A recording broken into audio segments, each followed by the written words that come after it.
A couple of days ago, I made a video talking about regen shields and how I think the regen shields are kind of a bit underwhelming. I'm not sure that they were maybe the best addition to the game. Whilst it's not a terrible addition to the game, I just aren't that excited about regen shields. And we've had some new things coming into Valorant, and it just got me thinking that video about how Valorant seems on a very different path to most games, because you see, as I'm sure many of you will know who play other games, generally when new stuff comes out in those other games, it tends to be very, very powerful, and maybe even stupid duper powerful, way too powerful in some cases.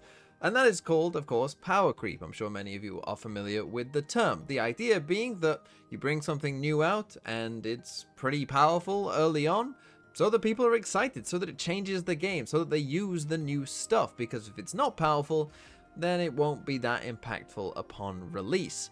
But Valorant seems to just be in a very different sphere to most other games when it comes to power creep, because when you look at generally like what agents get played quite a lot, it's generally not the new ones, and when new stuff comes out in Valorant, it tends to be pretty underwhelming, at least of late. And you can quite easily prove this as well when you start looking at like agent pick rates. For instance, at Valorant Champs 2024, the top 5 agents are agents that were in the game since pretty much the very start of the game, right? And when you start looking through other things as well, like the more recent agents that have come out, you'll start seeing a familiar pattern. For instance, if we just go back through time and look at the most recent agents that have been released until we find one that you would say was really quite strong upon its release, you'll be going back quite a way, right? We start with Vice, who I think is, fairly good, was a fairly good agent on release, and I think, given Vice a bit of time, we will see some Vice play, but maybe it's a bit too soon, but I don't think Vice is overwhelming, right? Vice is just pretty good. Go back one more, we get Clove. Clove, is very good in ranked, was perhaps too good in ranked, but again, at the higher levels of the game, the very top levels of the game, not so much. The same could be said for ISO, right? Maybe half useful in ranked, but even when ISO first came out, he wasn't even that good in ranked at all. He needed a significant buff to even become playable anywhere, to be honest. Same is somewhat true for Deadlock. When Deadlock came out, Deadlock was arguably the worst agent in the game when Deadlock first came out. Then we go back one more to Gecko. Okay, Gecko was okay, but again needed significant buffs to start seeing any sort of meaningful playtime in ranked or in pro play as well. Go back one more and you've got Harbor, who many consider to be one of the worst agents in the game right now. And it's not really until we go back to Fade that we find an agent who upon release was considered like, wow, this agent is really, really quite strong and needed to get nerfed to kind of bring Fade into a decent level. Now, Fade, I think, is a good example of power creep, where Fade was powerful and, perhaps a bit better than all the other agents, but wasn't like so overwhelming that it completely changed the game and, there was nothing you could do. I think the kind of general Fade level of power creep is, on a somewhat acceptable scale of, hey, this new thing is shiny and powerful, you should play it, but it's not going to completely break the game. But that's the thing. Fade came out in patch 4.08. We are about to be on patch 10. And you have to go back to 4.08 to find an agent, the last agent that upon release was actually like good. So Valorant does not seem that keen when it comes to general levels of power creep being added into the game straight away. And that's the thing, power creep is generally used as a negative term, but it's not always bad.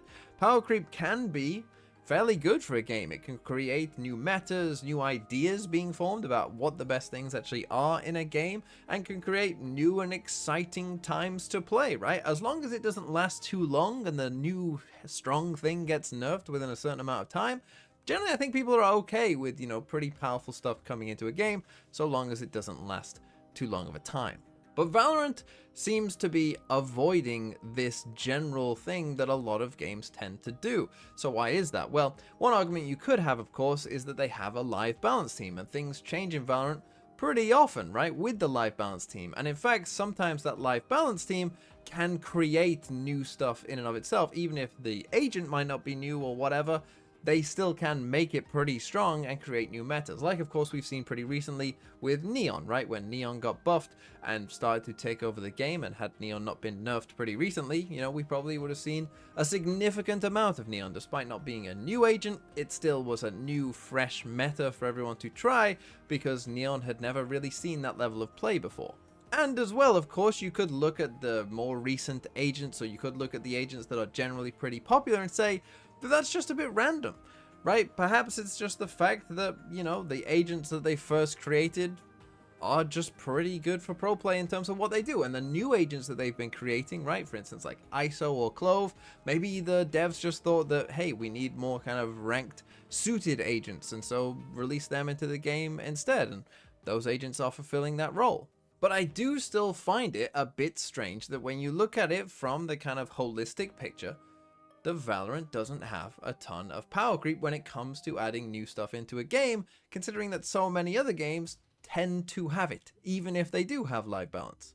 Perhaps one of the main reasons we haven't seen a ton of new power creep coming into Valorant is the last time that it happened, it was an example of what I would call bad power creep, where it just lasts way too long, right? And that, of course, was Chamber, because when Chamber came out, he was incredibly, incredibly powerful, and then the devs, I think, tried to fix him as best as they could, but then it became pretty clear that, yeah, you can take away all these different things from Chamber, nothing worked, basically, and it took them a very long time to finally give Chamber the nerfs that he needed to actually stop seeing play everywhere. And so maybe that experience kind of scared the dev team, and they thought that therefore it's just better to release these agents as underwhelming and then buffing them later on till they feel safe that they've found a good environment for those agents. But I do still think that there can be good power creep, and that perhaps Valorant is in need of some small power creep. Because ultimately, as time goes on and, you know, teams and players get better and better with the agents that have been in the game longer and longer, the level that it requires to get up there is getting higher and higher, right?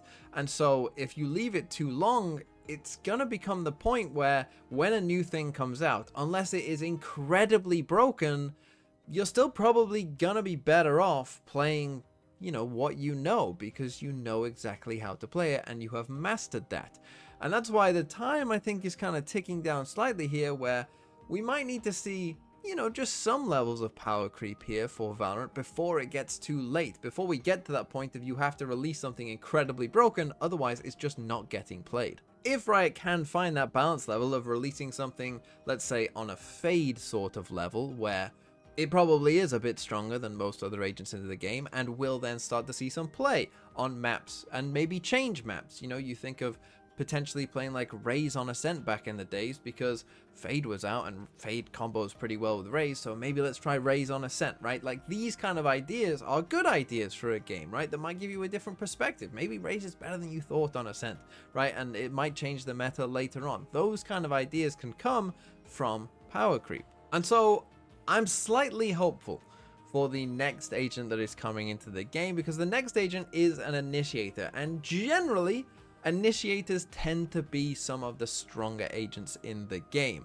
If you actually look back at, you know, the last couple initiators that we've got, like I said, Gecko and Fade, you know, Gecko, whilst underwhelming, you know, upon first release, after a bit of buffs, Gecko was, you know, very, very strong, right? Fade, as I said, upon release was very, very strong. And so initiators, I think, generally tend to be pretty good. And so I feel like if there is going to be an agent that maybe can find that level of, you know, having that little bit of power creep, maybe changing the metas, maybe changing some of the ideas on some of these maps, then I'm hopeful that the next agent who we know is an initiator will be that agent. But let me know what you think in the comments down below about whether Valorant should be introducing some power creep into the game. Would you like it if everything is just, you know, kind of underwhelming and then they buff it later on like they've been doing right now?